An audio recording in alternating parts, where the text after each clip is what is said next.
Muito bem, estamos de volta com o programa Em Pauta, aqui pela sua TV Canção Nova e conversando nessa noite sobre a depressão. No bloco anterior, nós já tínhamos aqui a oportunidade, com a presença do Dr. Jesus, não é ter a clareza no que deve ser feito. Em primeiro lugar, obviamente, como o doutor colocou e colocou muito bem, é fazer um diagnóstico preciso, não é? Uma abordagem psicoterápica, depois, obviamente, a indicação de um remédio correto para o tratamento da mesma.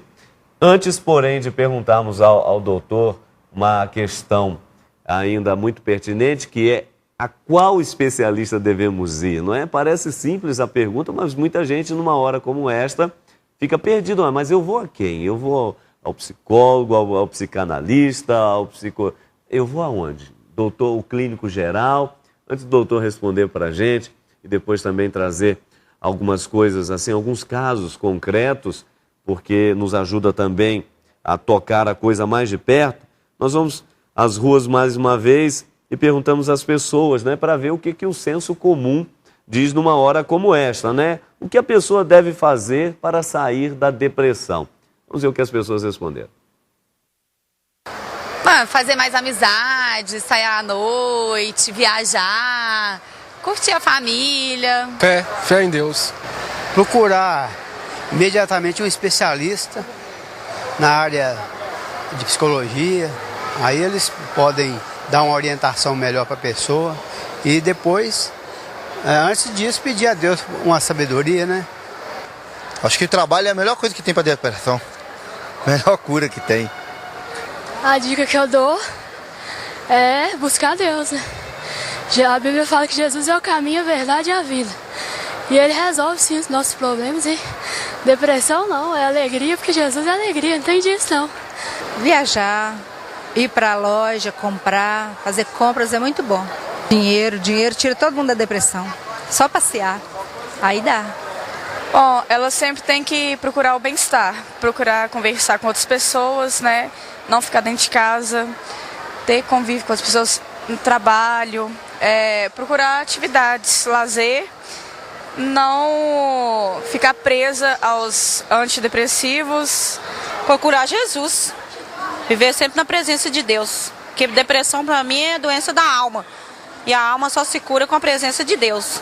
Tá aí, ó, isso aí é o senso comum, as pessoas vão opinando livremente, aqui a gente não ficamos muito preocupados em ficar fazendo edição, não, deixa o povo falar, vamos perceber o que a nossa gente está aí pensando, né, o que o nosso povo está dando como receita, não é, aí para o caso da depressão. Mas uma coisa que chama bastante atenção, doutor, e que foi dito ali com certeza, é buscar um especialista. Isso aí o senhor já tinha dito, não é? Reafirmado. Agora a pergunta que se faz é, qual especialista em primeiro lugar, quando a pessoa se percebe realmente com aqueles sintomas que nós falamos anteriormente? Eu penso que a depressão hoje, não é, como expressão do mal-estar, não é, presente no mundo contemporâneo, ela, inevitavelmente, ele vai encontrar um especialista, não é? Seja o clínico geral, seja o ginecologista, seja o psiquiatra, seja o profissional de psicologia, não é? Inevitavelmente, eu penso que a depressão encontra nos dias de hoje, não é, um acolhimento pelos mais diversos profissionais. Não é? Mas me pareceu, por exemplo, não é, que numa das falas nessa reportagem me chamou muita atenção. Então, por exemplo, hoje o princípio mais ou menos estabelecido, inclusive gerado pela importância que a indústria farmacêutica tem no mundo contemporâneo, não é? Que a depressão se trata com remédio. Não é? Não sei se vocês observaram, teve alguém que chamou atenção para o indivíduo não ficar preso à medicação. Muitas vezes eu acho que a solução da medicação constitui um atalho que não favorece o sujeito resolver a depressão, porque muitas vezes uma depressão, não é? Ela constitui a resultante de experiências mal processadas, não é, pelo indivíduo ao longo da vida, por conflitos não resolvidos, não é? E o sujeito usa a medicação simplesmente com o interesse de encontrar uma solução, mas muitas vezes o que acontece é que ele se fixa, aquilo constitui um atalho, não é? Um falso atalho, não é?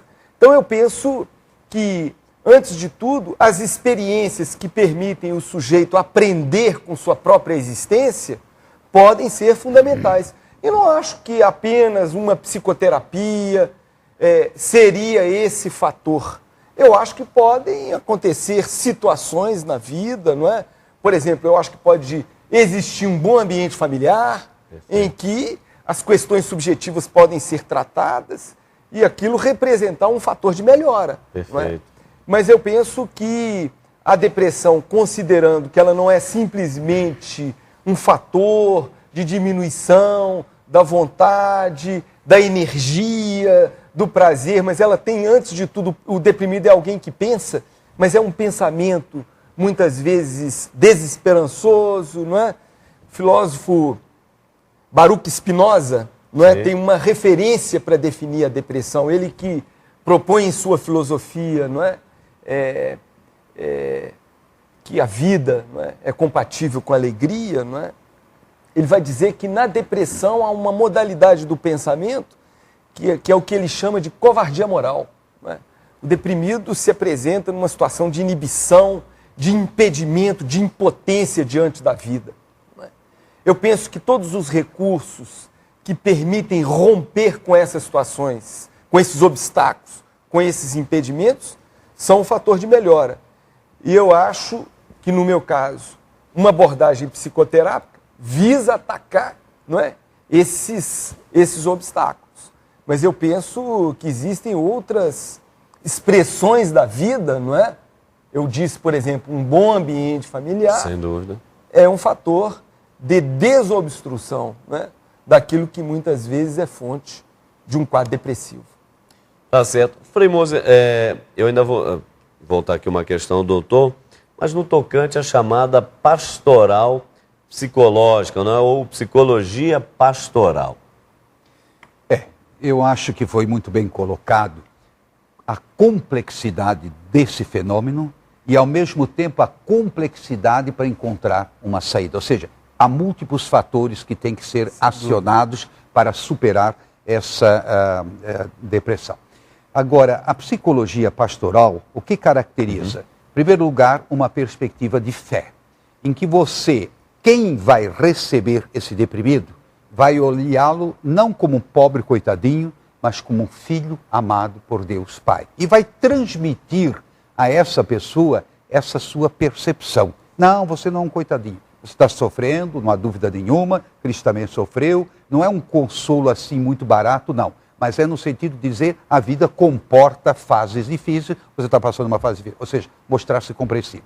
Segundo, saber ouvir as histórias que se escondem debaixo da mesa. Ou seja, como o doutor falou, não é? A psicanálise, ela traz à tona aquilo que está lá escondido. A pastoral psicológica, ou a psicologia pastoral, ela visa trazer à tona certos dramas que nós chamaríamos morais. Vamos exemplificar falando mais claro.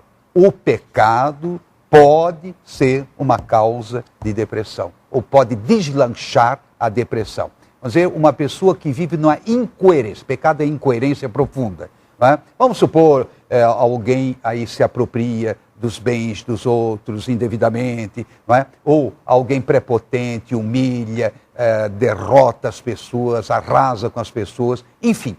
Isso pode se voltar contra a própria pessoa. Ora, a psicologia pastoral, ela vai tentar situar no ângulo espiritual. Aliás, vários colocaram, acenaram nessa direção. O ângulo espiritual é muito importante para um retorno ao que nós poderíamos chamar de normalidade. Tá certo. Agora, doutor, claro que nós aqui não queremos terminar de forma pessimista, bem pelo contrário, né? Estamos aqui, graças a Deus, não discutindo com profundidade, mas ao mesmo tempo agora, no finalzinho do programa, também, para além dessa parte do tratamento que é absolutamente séria e importantíssima, fundamental, que outras coisas a pessoa deve cultivar, deve procurar viver, destacar, para que possamos, de fato, ter dias melhores, não é? Eu achei bastante interessante a fala do padre Moser. Sim. Exatamente porque ela coincide com um certo ponto de vista de um psicanalista com quem eu pude, de alguma maneira, não conheci pessoalmente, mas conheci a obra, que é um psicanalista francês, Jacques Lacan, que coloca exatamente a depressão como uma falta moral, ou seja, a dimensão do pecado. Sou psicanalista, pode parecer contraditório, mas eu queria convergir com essa formulação de que a depressão, ela tem nela, e é interessante nessa formulação desse psicanalista francês, ela tem uma dimensão moral, ética. Sem dúvida. A depressão não é simplesmente um fator econômico de diminuição e aumento da tensão. Tem uma dimensão existencial profunda num quadro deprimido propriamente dito, onde isso que o senhor chamou de incoerência manifesta numa falta moral, tem consequências muitas vezes danosas. Evidentemente que a psicanálise tem outros métodos para lidar com essa dimensão propriamente moral. E a dimensão moral ela é muito interessante, o modo como ela se exprime num quadro depressivo. Ela se exprime através de uma autoacusação, de uma autorrecriminação, que nos quadros graves vira um quadro propriamente delirante. Particularmente no delírio de ruína, no delírio hipocondríaco. Mas é interessante que a maneira como eu penso o tratamento psicanalítico não é simplesmente uma remissão dos sintomas, mas é uma tentativa de encontrar uma direção para a existência, considerando a história daquele sujeito, considerando a chance que nós temos de fazer emergir aquilo que está latente, oculto, que esse sujeito vive de modo conflitante e que ele não tem como dizer, falar. Então eu queria simplesmente dizer da importância de que uma depressão não é simplesmente um fator fisiológico, um transtorno, uma alteração no campo da fisiologia cerebral, isso existe, mas para além desses fatores orgânicos, tem uma dimensão propriamente ética, propriamente moral, não é? Sem dúvida. E que ela é importante de ser abordada numa orientação psicoterápica, não é? Do sujeito deprimido. Doutor, o senhor falou em Lacan. Eu iria falar, estava esperando, iria falar de Jung. De Jung. Editora Vozes lançou os 36 volumes, sua obra completa, com índice analítico, e o livro vermelho com 4 quilos, nós já apresentamos aqui num programa. E o que nos levou ao Jung? Essa percepção que o senhor agora acabou de reforçar, de que a pessoa só sai da sua situação de conflito, ou de neurose, ou de psicose, se reencontrar o seu Deus.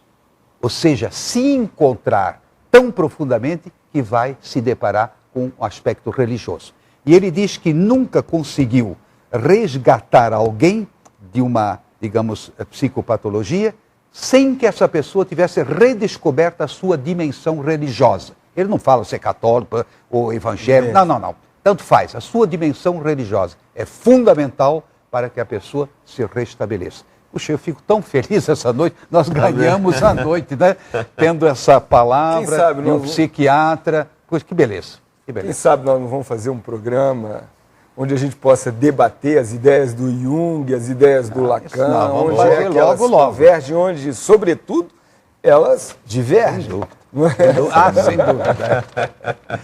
Tá certo. Olha, nós estamos aqui encerrando o nosso programa, agradecendo e muito a participação do Frei Antônio Moser, do Dr. Jesus, e realmente não é você que acompanhou o nosso programa, ou se porventura chegou aqui no finalzinho, aos 45 do segundo tempo, como dizem a molecada por aí, não tem problema não. tem como você rever o nosso programa em 2 endereços, especialmente pela internet, não é?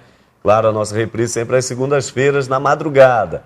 E pela internet, então, através do site do Frei Antônio Moser, antoniomoser.com, ou através do nosso blog aqui em Belo Horizonte, blog.cançãonova.com/bh, tá certo? blog.cançãonova.com/bh, ou é claro, você pode ainda nos seguir pelo Twitter, @empautacn, ou quem sabe ainda mandar um e-mail para a gente, empauta@cançãonova.com. Queria uma palavra final, tanto do Frei Moser quanto do doutor Gesso, e ao mesmo tempo dizendo muito obrigado, viu, doutor? Seja sempre bem-vindo. Eu queria agradecer o convite, é uma experiência nova para mim, poder debater, não é, sobre questões que envolvem todo um campo de grande complexidade, não é? De poder, de alguma maneira, estabelecer esse debate profícuo, não é? Entre nós, não é? Espero que a gente possa ter outras oportunidades. Muito obrigado. Tá certo, obrigado. Frei Moser, por favor. Olha, eu acho que tem muita gente em casa que estava esperando, assim, uma solução para o seu problema. Evidentemente, nós agravamos o problema, né, para que a pessoa desperte e busque o socorro. E onde é que vai encontrar o socorro? Vou dar uma fórmula mágica agora. Em Jesus e em Jesus. Na psicoterapia e em Jesus, ou seja, a dimensão religiosa, em Deus, não é? Então, combinando os dois, certamente será um bom lenitivo. Tá certo, Frei Moser. E com essas palavras, então, nós estamos terminando aqui o nosso programa, agradecendo o seu carinho, a sua participação. E, claro, retornamos na próxima sexta-feira com um novo tema, desejando a você, então, um ótimo final de semana e que você, então, esteja aí na paz para que nos encontremos na próxima semana, se Deus quiser. Até lá!